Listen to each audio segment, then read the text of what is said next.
آغاز اہم خبر سے وزیر اعظم شہباز شریف 3 روزہ دورہ سعودی عرب پر کل روانہ ہوں گے۔ دفتر خارجہ کے مطابق وزیر خارجہ اسحاق ڈار، وزیر دفاع خواجہ آصف بھی وزیر اعظم کے ہمراہ ہوں گے۔ وزیر اعظم وفد کے ہمراہ عمرے کی ادائیگی کریں گے۔ وزیر اعظم کی سعودی ولی عہد محمد بن سلمان سے ملاقات بھی متوقع ہے۔ ملاقات میں باہمی دلچسپی کے امور پر تبادلہ خیال کیا جائے گا۔ ملاقات میں رہنما علاقائی اور عالمی پیش رفت پر بھی تبادلہ خیال ہوگا۔ وزیر اعظم شہباز شریف 3 روزہ دورے پر سعودی عرب پر کل روانہ ہوں گے اور وزیر خارجہ اسحاق ڈار، وزیر دفاع خواجہ آصف بھی وزیر اعظم کے ہمراہ ہوں گے، جبکہ وزیر اعظم وفد کے ہمراہ عمرہ کی ادائیگی کریں گے۔ وزیر خارجہ اسحاق ڈار نے کابینہ کی نجکاری کمیٹی کا پہلا اجلاس کل طلب کر لیا۔ کابینہ نجکاری کمیٹی کے اجلاس میں 2 نکاتی ایجنڈے پر غور کیا جائے گا۔ ذرائع کے مطابق اجلاس میں نجکاری پالیسی کی تشکیل کی سمری پیش کی جائے گی۔ حکومت نے IMF کو نجکاری پروگرام پر کام تیز کرنے کی یقین دہانی کرائی۔ نجکاری پروگرام کی موجودہ صورتحال کا جائزہ ایجنڈے میں شامل۔ فائنینشیل اور ریئل اسٹیٹ سے متعلق 4 ادارے نجکاری کے جاری پروگرام میں شامل کیے گئے۔ انڈسٹریل سیکٹر کے 2 ادارے جاری نجکاری پروگرام کا حصہ ہیں۔ تمام 10 سرکاری بجلی تقسیم کار کمپنیاں فعال نجکاری فہرست میں شامل ہیں۔ وزیر خزانہ محمد اورنگزیب کی زیر صدارت اقتصادی رابطہ کمیٹی کا اجلاس آج بھی ہوگا۔ سال 2024 کے لیے گندم خریداری کے اہداف مقرر کرنے کی سمری پیش کی جائے گی۔ سندھ بلوچستان پاسکو کے لیے گندم خریداری کے اہداف کی منظوری کا جائزہ لیا جائے گا۔ گندم خریداری کے لیے کیش کریڈٹ کی حد بھی مقرر کرنے کی منظوری دی جائے گی۔ ECC میں وزارت نیشنل فوڈ سیکیورٹی کے سمری پر بھی فیصلے کیے جائیں گے۔ IMF پاکستان کے ساتھ نئے پروگرام پر مذاکرات کے لیے تیار ہے۔ ڈائریکٹر کمیونیکیشن IMF نے کہا کہ پاکستان کے ساتھ نئے پروگرام پر بات کریں گے۔ پاکستان کو IMF سے 7 سے 8 ارب ڈالر کا نیا قرض پروگرام ملنے کی امید ہے۔ IMF سے نئے قرض پروگرام کے لیے مذاکرات 2 سے 3 ماہ جاری رہنے کا امکان ہے۔ جولی کیوزک نے کہا کہ سٹینڈ بائی معاہدے کے تحت پاکستان کو 3 ارب ڈالر کی مجموعی ادائیگی ہوگی۔ سٹاف لیول معاہدہ 19 مارچ کو ہوا، منظوری ایگزیکٹو بورڈ دے گا۔ معاہدے کے تحت پاکستان کو 1.1 ارب ڈالر کی قسط ملے گی۔ IMF بورڈ کی میٹنگ رواں ماہ کے آخر میں ہوگی۔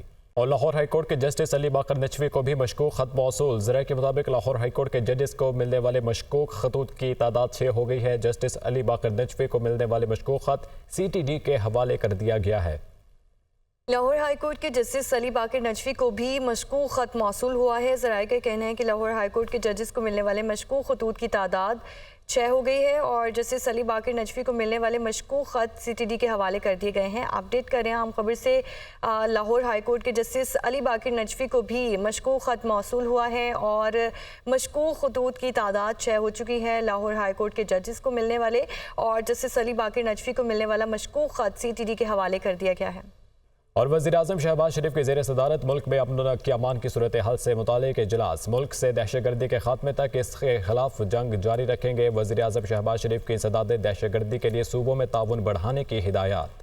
اسی پر بات کرنے کے لیے یاسر ملک ہمارے ساتھ موجود ہیں۔ یاسر بتائیے اس اجلاس کے حوالے سے۔ دیکھیں، وزیر اعظم محمد شہباز شریف کی زیر صدارت ملک میں امن و امان کی صورتحال کے حوالے سے ایک اعلیٰ سطح اجلاس ہوا ہے اور وزیر اعظم نے وزارت داخلہ کو ملک میں دہشت گردی کے خاتمے اور صوبائی انسداد دہشت گردی ڈپارٹمنٹ کی مزید بہتری کے لیے صوبوں سے تعاون بڑھانے کی ہدایت جو ہے وہ جاری کی ہے۔ وزیر اعظم نے ملک کی سیکیورٹی بالخصوص مختلف منصوبوں پر کام کرنے والے جو چینی باشندے ہیں ان کی سیکیورٹی کے حوالے سے جو ہے وہ خود انتظامات کا جائزہ لینے کا فیصلہ بھی کیا ہے اور جو وزیر داخلہ محسن نقوی ہیں ان کو یہ ہدایت کی گئی ہے کہ جو چینی باشندے اسلام آباد میں اور مختلف کمپنیوں میں جو کام کر رہے ہیں ان کی سیکیورٹی جو ہے اس کو فل پروف بنایا جائے۔ اس کے ساتھ ساتھ وزیر اعظم نے تمام سیکیورٹی اداروں کو بھی یہ کہا ہے کہ چینی باشندوں کی سیکیورٹی جو ہے اس کو فل پروف بنانے کے لیے جو بھی اقدامات کرنے ہیں ان کو فوری طور پر مکمل کیا جائے۔ وزیر اعظم نے سیکیورٹی SOPs کی باقاعدگی سے آڈٹ کے لیے ایک جامع لائحہ عمل جو ہے وہ بنانے کی ہدایت بھی جاری کر دی اور وزارت داخلہ نے اجلاس میں وزیر اعظم کو ملک کی مجموعی امن و سلامتی کی صورتحال اور وزارت کی کارکردگی کے حوالے سے بھی بریفنگ دی ہے۔ جی ٹھیک ہے، بہت شکریہ یاسر آپ کا۔ لاپتہ افراد کمیشن نے ماہانہ پیش رفت رپورٹ سپریم کورٹ میں جمع کرا دی۔ لاپتہ افراد کمیشن نے گزشتہ ماہ 33 مقدمات نمٹائے اور مارچ میں 27 لاپتہ افراد کا سراغ لگایا۔ 18 افراد گھروں کو واپس پہنچے۔ مارچ میں جبری گمشدگی کے 18 نئے مقدمات موصول ہوئے۔ رپورٹ کے مطابق 6 مقدمات جبری گمشدگی کے نہ ہونے پر نمٹائے گئے۔ کمیشن رپورٹ کے مطابق سراغ لگائے گئے 8 افراد مختلف جیلوں جبکہ ایک حرامتی مرکز میں ہے۔ لاپتہ افراد کے 2302 مقدمات زیر التواء ہیں۔ لاپتہ افراد کمیشن کو 1 اپریل تک مجموعی طور پر 10,185 مقدمات موصول ہوئے۔ لاپتہ افراد کمیشن 1 اپریل تک 7,868 مقدمات نمٹا چکا ہے۔ لاہور ہائی کورٹ کے ججز کو خطوط وصول کرانے والے پوسٹ مین کو دنیا نیوز نے تلاش کر لیا۔ روٹین میں خطوط وصول کراتا ہوں، اس کی جانب سے کہا گیا اندر کیا ہے مجھے کیا معلوم۔ پوسٹ مین عاطف لاہور ہائی کورٹ نے ججز کے نام پر آنے والے خطوط سے متعلق نئے SOPs مرتب کر لیے۔ تمام کوریئر کمپنیز اور پوسٹ مین کو ہر قسم کے خطوط اور سیکیورٹی روم میں چیک کرانا لازمی قرار۔ محمد اشفاق ہمارے ساتھ موجود ہیں۔ اشفاق، کیا تفصیلات ہیں، آگاہ کیجیے گا۔ اشفاق سے رابطہ کرنے کی کوشش کرنے کے لاہور ہائی کورٹ کے ججز کو خطوط وصول کرانے والے پوسٹ مین کا دنیا نیوز نے تلاش کر لیا۔ میں تو روٹین میں خطوط وصول کراتا ہوں، اندر کیا ہے مجھے کیا معلوم، پوسٹ مین عاطف کی جانب سے یہ بیان دیا۔ لاہور ہائی کورٹ نے ججز کے نام پر آنے والے خطوط سے متعلق نئے SOPs مرتب کر لیے۔ تمام کوریئر کمپنیز اور پوسٹ مین کو ہر قسم کے خطوط سیکیورٹی روم میں چیک کرانا اب لازمی قرار دے دیا گیا ہے۔ پوسٹ مین نے گفتگو کرتے ہوئے کیا کہا، پہلے ملاحظہ فرمائیے۔ اشفاق ہمارے ساتھ موجود ہیں، نمائندہ دنیا نیوز، تفصیلات سے آگاہ کریں گے۔ اشفاق بتائیے گا۔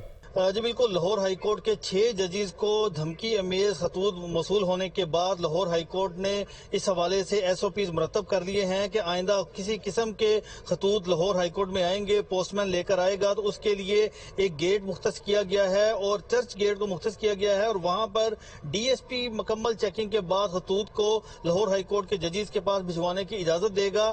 اس سے قبل جو پوسٹ مین جس نے لاہور ہائی کورٹ کے 6 ججز کو دھمکی امیز خطوط موصول کروائے تھے، اس پوسٹ مین کو دنیا نیوز نے تلاش کر لیا ہے، اور اس پوسٹ مین کا نام محمد عاطف ہے، اور اس پوسٹ مین کا یہ کہنا ہے کہ اس کو نہیں پتا تھا کہ ان خطوط میں کیا مواد ہے، کیا چیزیں ہیں۔ وہ روٹین میں لاہور ہائی کورٹ میں لیٹر لے کر آیا اور تمام جج صاحبان کے جو سٹاف ہیں ان کو اس نے تمام خطوط وصول کروائے۔ عاطف کا یہ کہنا تھا کہ اس سے پہلے chief justice Lahore high court justice Malik Shahzad Ahmed Khan, پھر جسٹس سلی باقر نجفی، جسٹس شاہد بلال حسن، جسٹس عالیہ نیلم اور جسٹس عابد عزیز شیخ کے سٹاف کو انہوں نے خطوط وصول کروائے تھے، لیکن ان کو بالکل اس بارے میں نہیں پتا تھا کہ اس میں کیا ہے۔ البتہ جو متعلقہ ادارے تھے انہوں نے بھی اس سے ابتدائی تفتیش کے بعد اسے چھوڑ دیا تھا۔ عاطف کا یہ کہنا ہے کہ چونکہ اب جو SOPs مرتب کر لیے گئے ہیں، تو جس کے بعد آج وہ جو لیٹر لے کر آیا تھا ان تمام لیٹرز کو سب سے پہلے ٹھیک ہے محمد اشفاق، بہت شکریہ آپ کا۔ اور کوئٹہ میں عید الفطر کے قریب آتے ہی بازاروں میں شہری شاپنگ کے لیے آ پہنچے۔ خواتین بڑی تعداد میں بازاروں سے خریداری کرتی نظر آ رہی ہیں۔ مزید جانتے ہیں ہماری نمائندہ سمن اسماعیل سے۔ سمن بتائیے گا کیسا ماحول دیکھ رہی ہیں آپ؟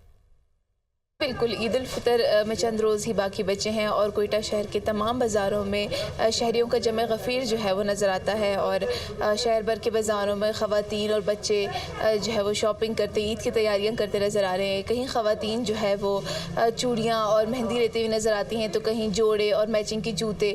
خواتین کی ایک بڑی تعداد جو ہے وہ آج کل میچنگ کی جولری جو ہے وہ خریدتی ہوئی نظر آ رہی ہے۔ شہر بھر میں جو ہے وہ سب سے زیادہ رش اس وقت جو ہے وہ خواتین کا ہے۔ کہیں جو ہے وہ اپنی پسند کی چوڑیاں اور ٹاپس لیتی نظر آتی ہیں، تو کہیں جو ہے وہ بیگز اور دیگر اپنی جو ہے وہ عید کی تیاریاں کرتی نظر آ رہی ہیں۔ جی